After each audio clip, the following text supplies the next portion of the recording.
কৃষিকাজ garden YouTube চ্যানেলে সবাইকে স্বাগত। আজকে আমরা ছাদ বাগানে আনারস চাষ পদ্ধতি, বিশেষ করে ছাদ বাগানে খুব সহজে টবে আনারস চাষ পদ্ধতি সম্পর্কে আমরা আলোচনা করব এবং ধাপে ধাপে চাষ পদ্ধতি দেখাবো।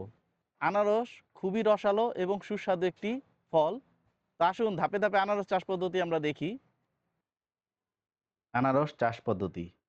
আনারস চাষের জন্য উঁচু সুনিষ্কাশিত বেলে দোআঁশ মাটি এবং উষ্ণ ও আর্দ্র আবহাওয়া উপযোগী। মধ্য আশ্বিন থেকে মধ্য অগ্রহায়ণ পর্যন্ত চারা রোপণের উত্তম সময়। আনারসের চারা সাধারণত আনারসের মাথা বা ক্রাউন ও আনারসের সাকার চারা হিসেবে ব্যবহার করা হয়। ক্রাউন সাকারের নিচের অংশ কিছুদিন পানিতে ডুবিয়ে রাখলে শিকড় বের হয় এবং চারা প্রস্তুত হয়। মাটি প্রস্তুত। ছাদে আনারস রোপণের জন্য 30 ভাগ মাটি, 40 ভাগ ভার্মি কম্পোস্ট বা গোবর সার, 20 ভাগ বালি ও বাকি 10 ভাগ হাড়গুঁড়া, শিংকুচি, নিমখোল ও একটি ছত্রাকনাশক মিশিয়ে মাটি প্রস্তুত করে মাটিটি কিছুদিন রেখে দিতে হবে এবং মাঝে মাঝে পানি দিতে হবে। তারপর চারা রোপণ করতে হবে। পরিচর্যা। নিয়মিত ও পরিমিত পানি দিতে হবে। আনারস গাছ অতিরিক্ত পানি পছন্দ করে না। সবসময় আগাছা দমন করে রাখতে হবে। মাঝে মাঝে ছত্রাকনাশক ও নিম তেল বা মেহগনি তেল স্প্রে করে প্রয়োগ করতে হবে। সার প্রয়োগ।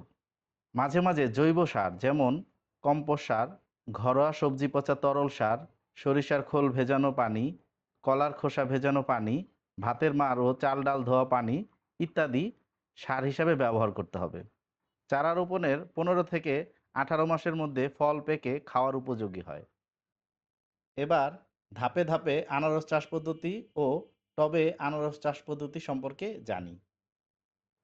এই যে আনারস গাছটি দেখতে পাচ্ছেন, এটি আজ থেকে প্রায় 6 মাস আগে রোপণ করেছি। এর মাঝে আর কোনো ভিডিও আমরা ধারণ করিনি, তাই আমরা ছোট চারা গাছটি দেখাতে পারলাম না, তার জন্য দুঃখিত।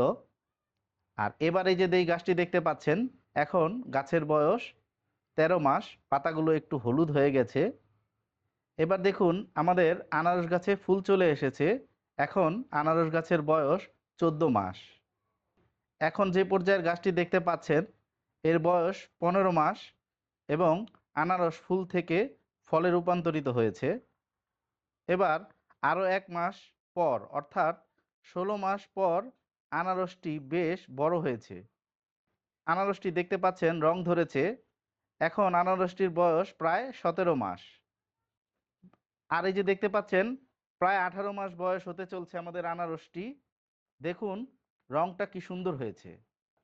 একটা ভাঙা ফেলে দেওয়া বালতিতে আনারস রোপণ করা হয়েছে। খুব সহজে আনারস চাষ করা যায়। এর জন্য তেমন কোনো পরিচর্যার দরকার হয় না।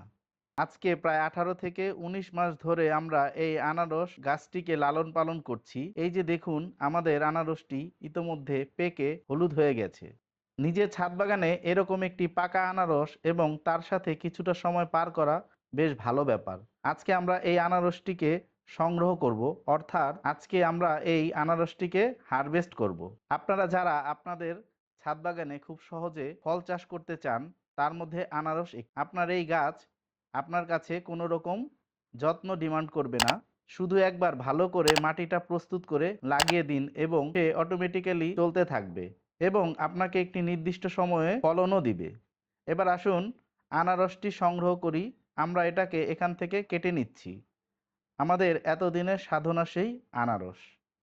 আনারস চাষ পদ্ধতি কেমন লাগলো আমাদেরকে জানাতে পারেন। আমাদেরকে জানালে আমরা উৎসাহিত হই। তো লাইক, শেয়ার, কমেন্টস এবং সাবস্ক্রাইব করে কৃষিকাজ গার্ডেন ইউটিউব চ্যানেলের সাথেই থাকুন এবং আরও নতুন নতুন ভিডিও দেখতে থাকুন। ধন্যবাদ সবাইকে।